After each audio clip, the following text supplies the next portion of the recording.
আজকের বিষয় না এটা, তারপর আমি একটু বলি। আর বিসিবি এ বিষয়ে হয়তো একটা বক্তব্য দিয়েছে এবং রাষ্ট্রের জায়গা থেকে রাষ্ট্র প্রত্যেক নাগরিককেই নিরাপত্তা দিতে বাধ্য এবং সেটা আমরা তো অবশ্যই করব। একমাত্র ওয়ালটন এসি দিচ্ছে 1 বছরের রিপ্লেসমেন্ট গ্যারান্টি।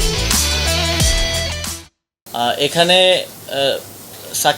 সাকিব আল হাসানের পরিচয় দুইটা, এটা আমাদের মনে রাখতে হবে। খেলোয়াড় হিসেবে একটা পরিচয়, আরেকটা হচ্ছে ওনার রাজনৈতিক পরিচয়।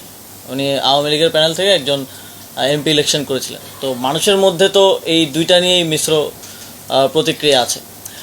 এখন খেলোয়াড় হিসেবে আমাদের একজন খেলোয়াড়কে যতটুকু নিরাপত্তা আমাদের দেওয়ার দায়িত্ব সেটা অবশ্যই আমরা দিব। তিনি দেশে আসলে আমরা সেটা দিব এবং তার নামে যে মামলাটা হয়েছে, হত্যা মামলা, সেটার বিষয়ে আমরা ইতিমধ্যেই বলেছি, ইতিমধ্যেই আইন মন্ত্রণালয়ও বলেছে যে সংশ্লিষ্টতা না থাকলে প্রাথমিকভাবেই নামটা বাদ দেওয়া হবে।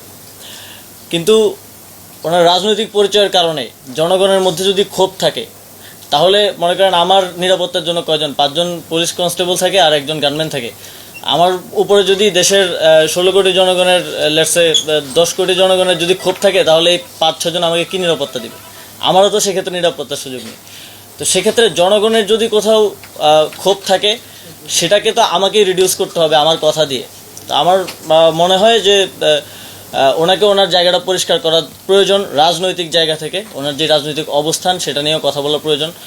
অলরেডি মাশরাফি বিন মুর্তজা বোধহয় কথা বলেছেন সেই বিষয়টি নিয়ে।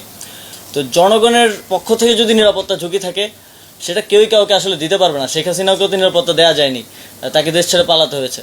তো সেই জায়গাটা, রাজনৈতিক বিষয়টা পরিষ্কার করা প্রয়োজন বলে আমি মনে করি। কিন্তু একজন খেলোয়াড় হিসেবে আমাদের প্রত্যেক খেলোয়াড়কে নিরাপত্তা দেওয়াই আমাদের দায়িত্ব এবং সেই দায়িত্বটা আমরা পালন করি।